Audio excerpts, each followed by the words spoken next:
Welcome to Heart Chats, Friendly Voices. My name is Jason and I am the lovely host of this podcast.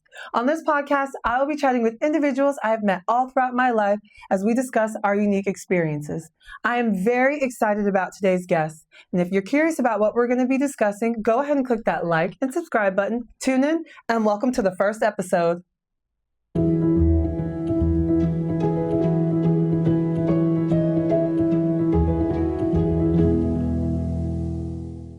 I am super excited about today's guest.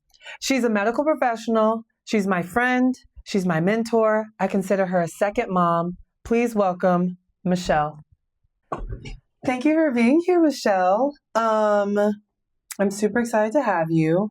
As you know, I see you as a mentor and like a second mom. You came at a very important time in my life.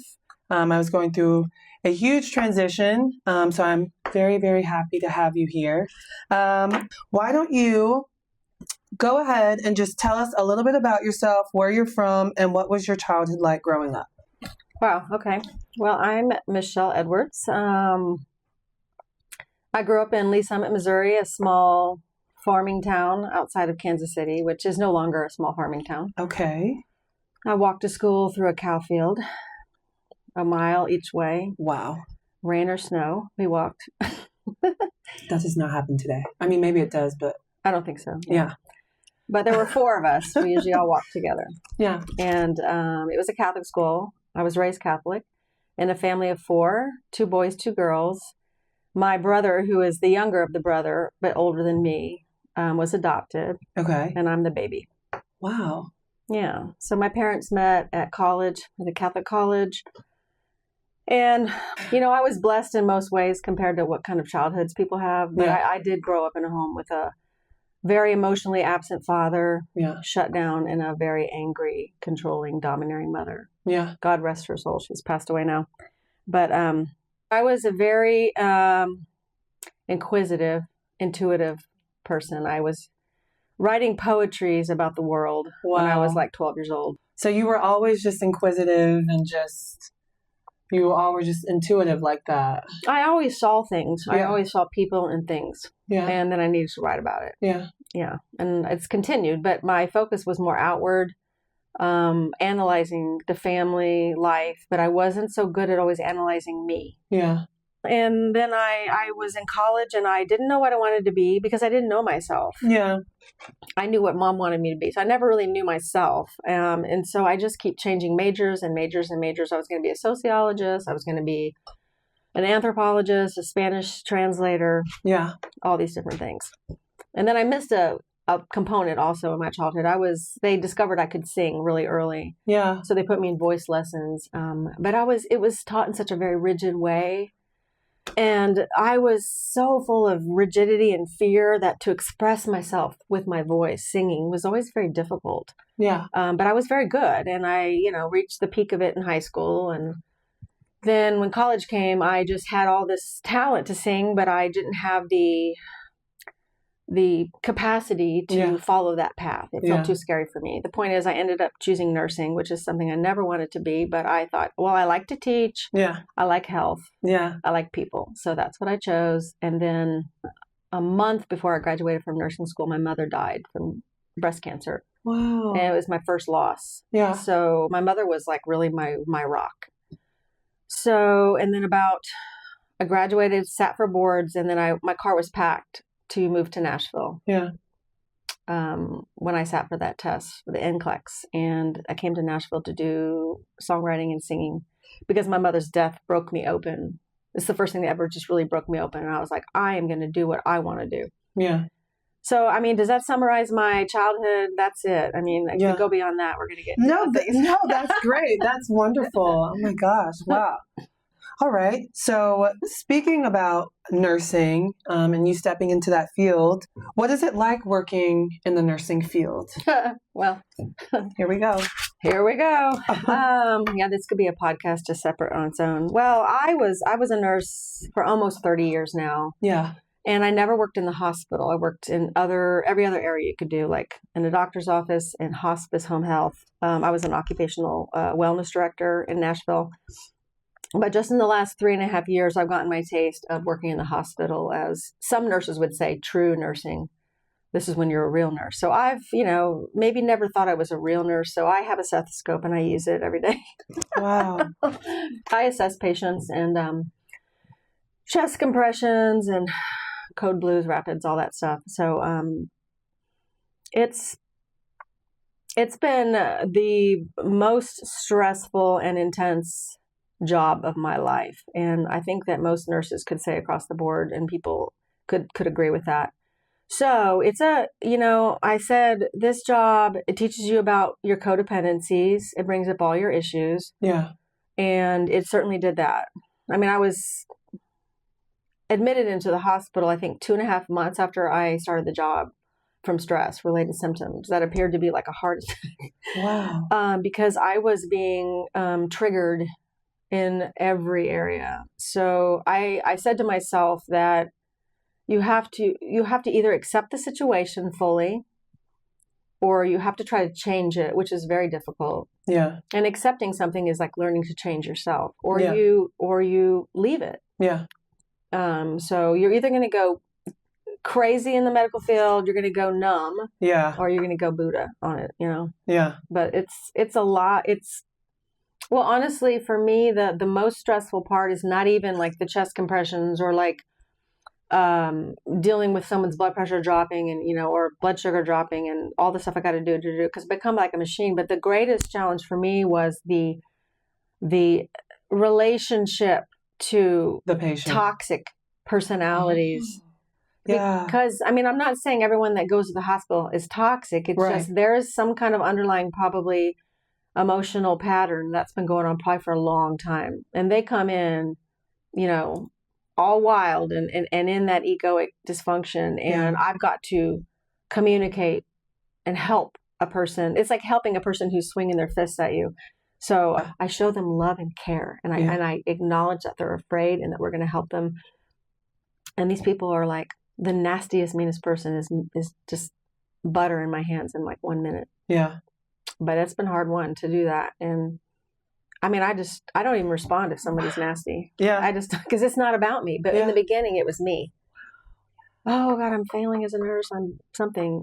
But Wow. yeah, you have to learn. You're thrown into the fire. You have to learn how to get free of codependency. Yeah. I mean, that's the underlying issue here. But I realized for me, I had to give it over to whatever kind of a God that I have understanding of. And I do the best that I can, but I literally have lightened up, like, because I've seen it. When it's your time to go, you're going to go. Yeah. Even if you're not supposed to go, you go. And if it's not your time to go, even if all the numbers say you're going to go, you don't go. Yeah. So it's a lighter experience now. I sing to my patients. Yeah. We laugh a lot because I realize I'm not running the show. Yeah. And that's taking pressure off of me. Wow. I can relate that to some of like things in my experience where like I just let go. Like even this morning I was walking my dog. You know what I mean? I'm like, I just wanted her to use the bathroom so bad. And I was like, she's not going to use the bathroom. Like, just let it be. And we just went back in the house and she was so happy. Took her back outside later. She used the bathroom. Mm-hmm. It's like, but it's like, yeah, like you can just have pressure from like feeling like you have to be the one that makes these things happen. Mm-hmm. I think of it like I chop wood and carry water. I chop wood and carry water. Yeah. I do what's needed. I take in all the inputs that I can. I take in the intuitive inputs. But my first patient I lost, a 48-year-old man. I lost him 3 weeks in and was doing chest compressions on him. First time ever in a code blue.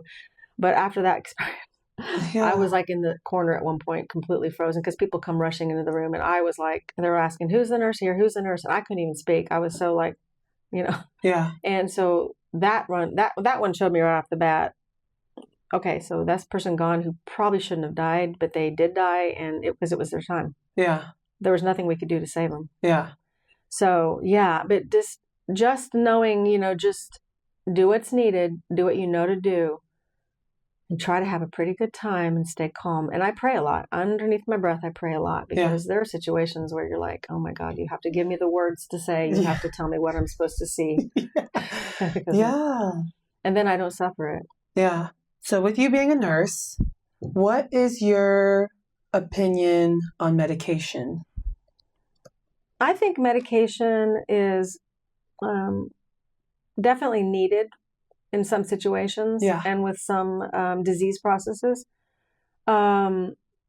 What it takes to heal, from what I understand, it takes a lot of discipline and Yeah. it takes a lot of consciousness. And first of all, you have to be even open vibrationally, I think, to realize there's ways to heal beyond medication. I think that medication masks symptoms. Yeah. It doesn't just mask, it does mask symptoms, but it also helps the organ function at a better peak Yeah. performance, but it also causes damage when it does that. Yeah. Because it interrupts a system. Like you do blood pressure medicine, it ends up damaging the kidneys. But if you keep high blood pressure, it damages the filters in the kidneys. Yeah. So it's a dance. So Yeah. ideally, I think medication is great to be used as like a Band-Aid, Yeah. but sometimes it has to be a forever bandage for people because they just don't want to do what it takes to get well. And honestly, I've seen so many people like that. 99.9% of the people Yeah. are like in that place, Yeah. and only like 0.1% of the people in the 3.5 years, maybe 5 or 6 people, there's been an opening for them to see another way, and they're willing. But we have a society where it's expressing it here. Oh, put something on that. Yeah. Put something on the exit wound. Yeah. Don't deal with the origin. Yeah. And so it's needed. And honestly, there's been times in my life where I'm thank God for medication, because I'm not conscious or disciplined enough to do what I know I need to do. No, for sure. I've actually decided that medication can be a very compassionate thing Yeah. that humanity does for others. But it's definitely what I mostly see is I'm going to keep eating fried chicken and cinnamon rolls and drinking Coke. Just give me a pill. And that is so damaging to the body. Yeah. And that's kind of just so gross. That's what our health system is. Yeah. It's so gross. That's like a whole podcast, but it's so gross, and people are so sick. And I just wish the system would be where the doctors, nurses, whoever, just told people the truth. At least tell them the truth. Yeah. All the while knowing that they're not going to change. And because they don't change, then you do give them medication to at least let them stay in their body. Yeah. For this journey a little bit longer. Yeah. Does that make sense? I mean, No, any absolutely. medication you take, there's a side effect. Yeah. So at one point, a few years back, I had all these side effects from, I believe, stress, and they just put me on a slew of medicine, and I'm like, why the hell am I? Why am I on a beta blocker? I mean, Yeah. why am I on a beta blocker? They did all these stress tests and heart stuff. Oh, your heart's fine. Your heart's fine. Heart's fine. And then just slowly, I'm making changes. I'm doing things that is reversing that dynamic in my body and also reducing the stress. Yeah. And I just woke up one day and I'm like, what the hell? Yeah. I'm on this stuff, and I'm off it. Because then it caused side effects, caused my legs to swell. Yeah. And I'm like, but I'm lucky to have the money and the resources to buy good food. I'm Yeah. lucky to have had the opportunities to put myself around people that did speak truth to me about food, health, diet, exercise, breathing, meditation. Not everybody has that. Not everybody's open. But when I see a patient like that that's open, like I did a couple weeks ago, man, boom, right in there. And it's I was crying with a woman because of this opening that was there, and I just went, and she was like, no one's ever told me that. It's just one of these really beautiful, and she'll probably still need medicine for some time to help her with the symptoms of her disconnect with her own spirit. Yeah. Anyways. So mental health challenges, they impact people of all ages, with notable concerns among the youth.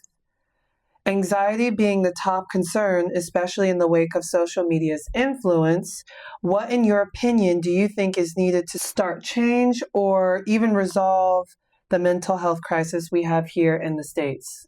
Well, I read that question before. I thought about that, and I don't have the answers for the world or this country, but I have things that have worked for me. Yeah.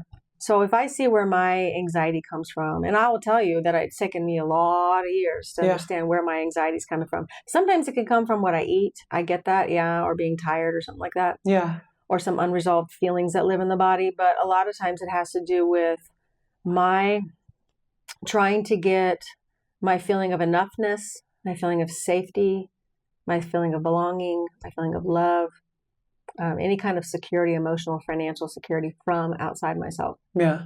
That is where my anxiety is. And so in the journey of trying to come home to myself and create a relationship with this like inner God, I use God a lot because I don't understand it, but it's like this inner quietness. I have to find the resources within myself. It doesn't mean I don't need help from other people and we don't all work together, but in the seeking of trying to make the inside feel calm, I've spent many years trying to get it from outside myself. Yeah. You know, they say, I know Jesus used to say it, there's like a be, do, and then have. Yeah. And I think with social media, and this is for my journey too, but social media is even worse. And I didn't grow up with it, but they show all sorts of haves. Yeah. This person has that. They look that way. They have this. Yeah. So they're focusing on the have first. And then maybe they are going to do to try to have that. Yeah. But people aren't focusing on the being first. Yeah. And even my guru told me that. He's like, you got it all backwards. And I was so offended and hurt by that. I was like, because I intellectually knew that. But I've got to find a connection within myself that gives me that peace, that quiet, that enoughness. And it takes a lot of work to uncover all the things that are blocking that connection. Yeah. Then I can do, and then I may have. Yeah. But everything's backwards. Yeah. For most humans, and including myself, most of my life, if not sometimes still. I mean, I can see in my experience where that occurs, you know, like instead of, even with just like when you want to feel support or you want to feel love, it's like you immediately go to other people first to try and get that, as opposed to, can I give this to myself first before I go and ask other people to give me support or love? Now, there may be situations you're in where, I'm in a situation that's super toxic or with someone that's like super difficult. But that's been my journey. I mean, my tendency still is the trigger happens and my first gut reaction is to go, who caused that? Yeah. That's right. Still comes up. Yeah. But I now know, okay, you got to calm yourself. And then I have to look at it. Yeah. And I have a mentor that I reach out to that helps me look at what's my part. Yeah. And I today struggle to give myself things I need. I was not taught that as a kid. So it's deeply ingrained in me that someone's going to rescue me. Someone's going to save me. But the turnaround in my growth over the last decades or 20 some years is that I don't, if I'm seeking to get from somebody, it immediately makes me anxious. Yeah. Because what if I don't get it? Right. And it's like I'm running around with this plug, trying to plug in somewhere. Right. And I just need to plug it back here. But, you know, how you learn to plug it back in here is probably different for everybody. Yeah. I mean, I can think about to when we first met and you said the famous words that I always tell you that changed my life. You know, when I was talking with you and you said, well, you know, love is conditional. I said, what do you mean? And you said, well, most people are wanting something in return for love. And that my whole like, or you're trying to get from that other person too. Right. Mm-hmm. And like my stomach just like sank. And I just remember just like, I love this woman, but I hate everything that she just said to me. But like in the best way, in the most beautiful way. Like it broke my heart. But like maybe that's what you mean by like when you say like it opened me, or like, you know, when it cracked me open, where it was like, I totally resonate with what she's saying, but I hate that I see that in myself. Yeah. You know, I hate that I see that I've done that. You know, it was at a time where I was having trouble with my parents and trouble with my brother. So it was like seeing that, I just immediately was like, first off, I want to talk to this one way more. But second off, it's like this, I don't want to say instinctual, but very natural, was just like, okay, well, how do I get over that? Or what do I do? How do I, you know, receive that if I'm trying to get it from them? Because I know that this no longer works. And now I've been cracked open and I'm like, I don't like that. I don't like what I have to do in order to feel like I've received that from other people. So now it's like, but where do I, like as you were saying, you plug it back in yourself. But I was like, well, where do I plug it in? Well, the thing is about that instance, as I've gotten older, I've learned to sort of pause in what I say to people, but sometimes there'll be a pressure that comes up in me, almost like a sneeze, and it just has to come out, right? Yeah. And that must have been the experience that I had with you. And I must have sensed that you have an opening in you. Yeah. Or like you had an openness to receive. Yeah. Because I can sense a lot of times if you don't. But sometimes in me, the clarity of something comes up. Right. And it comes out like, it just comes out, But I think one of the plugs is honesty, self-honesty. Oh, yes. But we can't. I'm learning that one. And that, I mean, I don't mean to be like being honest. Like I need to be your honesty for you. Right. At that moment, I had learned that. I had learned that for myself. But my journey to real healing didn't start till I got honest with myself. Oh, for sure. It's just a human nature to try to get something from somebody so you feel better. Yeah. And then, of course, I hope they act and be in this certain way and then I'll be okay. Right. But at least like getting to a point where you see that, because in my experience, I lived my life cloaked under all sorts of delusions and ideals of how I should be, but never getting honest, because if I looked at the truth about it, I might go down a wormhole of like shame and guilt. Right. It's not to beat yourself up. It's to just, like to actually evolve and excel. Be like, well, honesty. Yeah. Honesty to me is the primary plug. Yeah. Honesty of self. Yeah. Not me getting honesty about your business. Right. Which I used to be so good at. No, absolutely. And I definitely fall into that sometimes. So I have to be careful. I mean, I think for sure, if you can start with honesty, that's a beautiful, grounded, wonderful place to start. Yeah. Because the first time I ever told my mentor, like 7 years ago or something, a motive behind why I had made a choice to move to where I live now. Yeah. To be near my sister. When I told her the truth of the motive, it was so shameful feeling. Yeah. It was my scared, frightened ego that was feeling so alone and so overwhelmed. I don't have to tell you the motive here, but when I told her, because I felt safe enough. Yeah. She was like, yeah, well, that sounds about like pretty human. Yeah. And it just, I don't have to walk around telling everybody, but if I can at least know, to be honest with this person, at least one other person. Yeah. It's really powerful. You're just like, I give myself a break then. Right. Yeah. Okay, well, that's pretty normal response. Yeah. For what you've been through and how you feel. Her big thing is like, oh, wow. Yeah. It's like, maybe I'll start saying that when I see things. Oh, well, it's there. I love that. Healing for those who might be struggling, mending relationships with family, friends, or intimate partners, or even themselves. What can one do to start the healing process? And do you have anything from your experience that you can share? I guess the healing journey for everybody is going to be different, depending on what they've been through. I don't understand it, if it's God, if it's the universe, I don't know what it is, but it seems that when I make really poor choices in certain areas, then I automatically walk into a healing opportunity in my life. I had issues with addiction in the past, codependency, and so, but honestly, at the time that I met my guru, I was looking for relief for my neck pain from a diving accident when I was 16. And it was yoga. So I'm like, oh, okay, this is going to be it, and I didn't know what I was walking into. So I think sometimes I don't understand how it works, but I think that when the student is ready, the teacher appears. Yeah. And at that particular time, I sat with this person and listened to them talk. And it may have been like your experience that we had that one day. I'm sure it was not as much as what I felt with this person, but I was like, what the heck?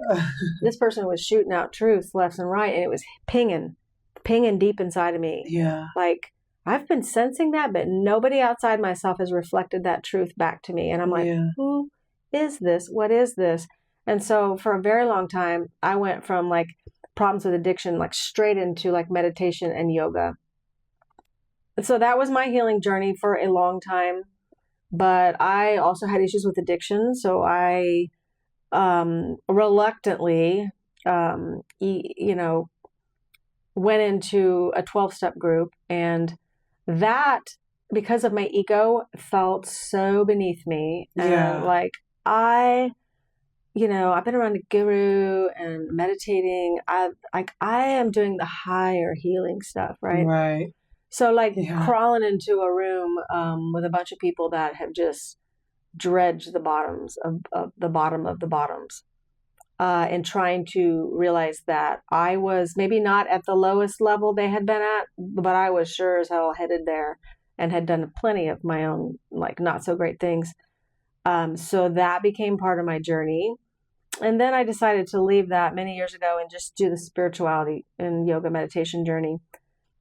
And doing these steps with a sponsor, safe person who has gone before you, done that, and has had the transformation. That journey has allowed me to see every nook and cranny and truth about myself. Yeah. In relationship to myself, in my relationship to others. If you meet a person at rock bottom, most people are going to run the other way. Yeah. I had a lot of people didn't like me in my rock bottoms. Yeah. And there were multiple rock bottoms. They wanted to run away. There are some people like my mentor. She stayed with me Yeah. in the rock bottom. She didn't crawl down in the pit with me. She threw me a rope. Yeah. Oh, I love So that. if someone throws you a rope and speaks real truth into your life and gives you a way out, it's wonderful. The only Yeah. problem is a lot of people start going towards rock bottom, and a lot of people around them want to create a soft landing for them. It's a natural, human, compassionate thing to do. Yeah. Sometimes that harms a person because they never really learn to find Yeah. the true, I don't know if there's a true way out, but to find a way out that is long lasting. Yeah. You threw me a rope a couple years ago. I did You throw you a did. rope? Okay. We were working together, and I told you about the relationship with my father, and I remember, and it was the most compassionate thing anyone has ever done for me, really, truly, because we were working together, and I was talking to you about it, and you go, Jason, listen, it's okay. He did those things to you. Not saying those things didn't happen, and I'm not saying he didn't make his mistakes. Not saying that, but I think, how old was that? You said you're 23 now. You can choose your own life. And I remember that in that moment, setting me just free on the inside. I was like, wait, she's right. Like, I don't have to, whatever past relationship, I held on to my father with, I don't have to have that same relationship. I can reach out and try and create a new relationship, or I can just let it go because it's gone now. I'm not there anymore. I'm here. I can create my own life, And I remember that year I reached out to my father, and now we have a great relationship again. Wow. So you threw me a rope. I just wanted to say that. Well, I would always have to say whenever, and I don't even know I'm throwing a rope at the time, but I'm like amazed that you're a much quicker student than I was. I mean, I was beat over the head a million times by my guru and people. Sometimes you have to be, though. Well, I mean, I had just my was. moments. I'm just like, I said something, it changed. I'm like, well, people have said stuff to me for years, and I'm like, Yeah, it changed my still life. repeating the behavior. Yeah. Well, the thing is like, I know that for me, not being able to feel my emotions, not being able to really speak it out, feeling heard and seen. I mean, that's an important part of the process too. Yeah. You still have to like deal with that stuff.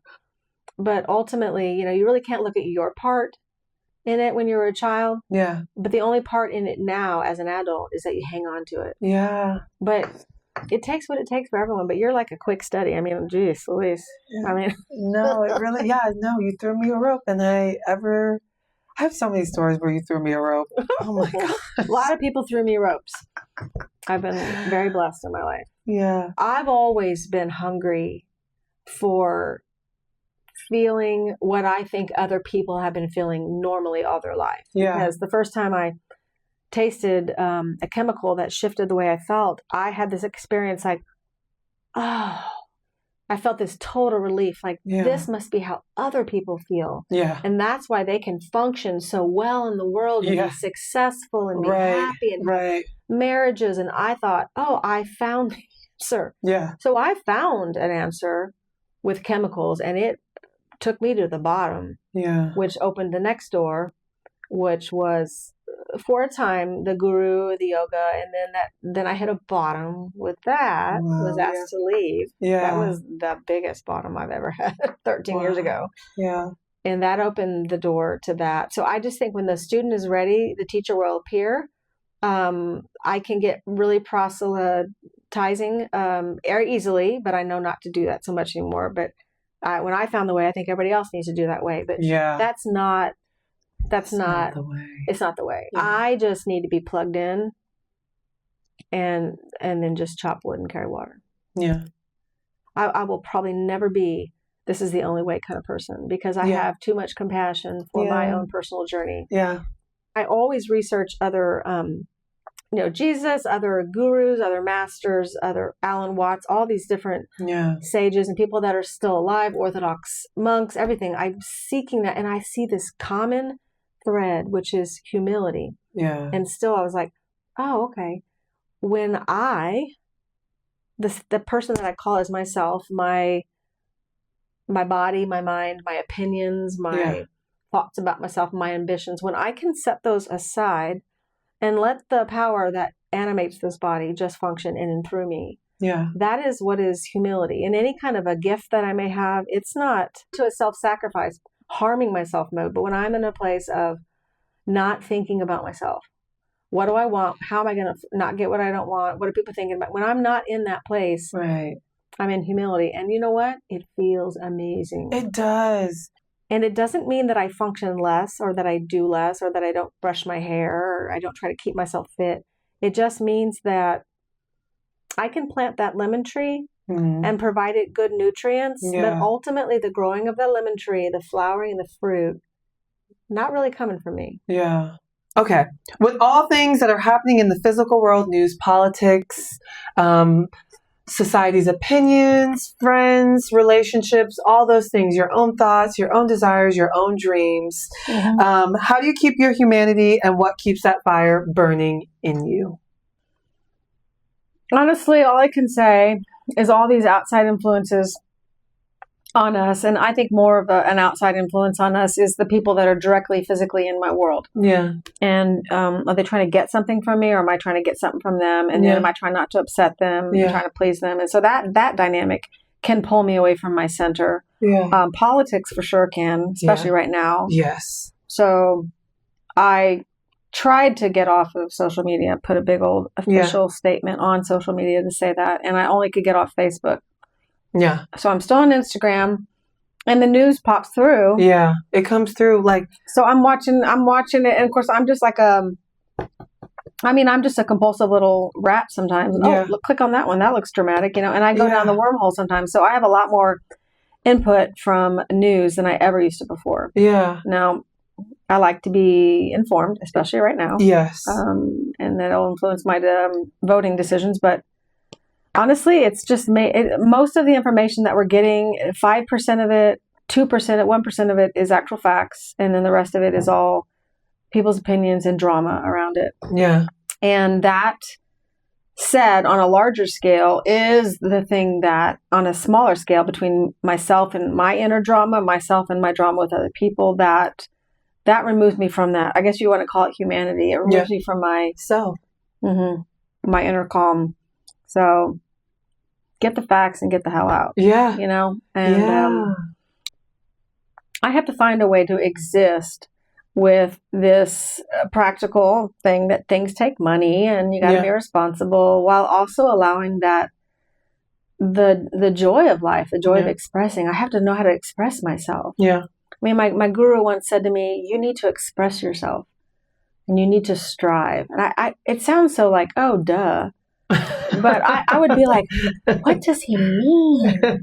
What does that mean? Yeah. Express myself. Yeah. It's like, duh. Yeah. So that I've been a very constipated, frustrated human in this life, and done a lot of things that I really didn't feel the fire for. Yeah. Definitely nursing is something I'd never felt the fire for. I found a way to feel the fire for it, but I've been working on writing a book for years. For years, several books. One that's reading those books. Well, I have to. I went through some stuff in my Yeah. life that was kind of spicy. Yeah. And kind of dark, and I was always aware of myself all through that process and Yeah. writing it down. So I have to, honestly, I had to find a connection to a higher power for me to just trust enough to let go Yeah. and try to listen to this voice. Yeah.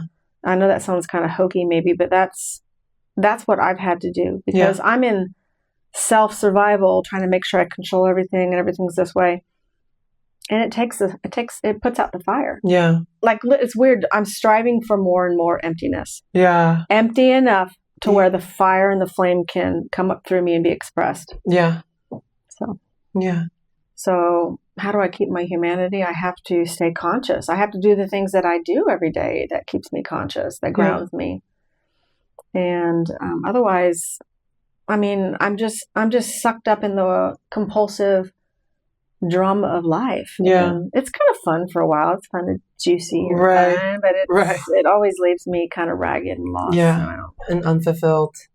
Well, I love that. Well, will you just let the people know where they can find you, where they can reach out to you if they need any sort of guidance, or even just if they have questions? Oh, yeah. I'm on Instagram, and it's RX_meditate.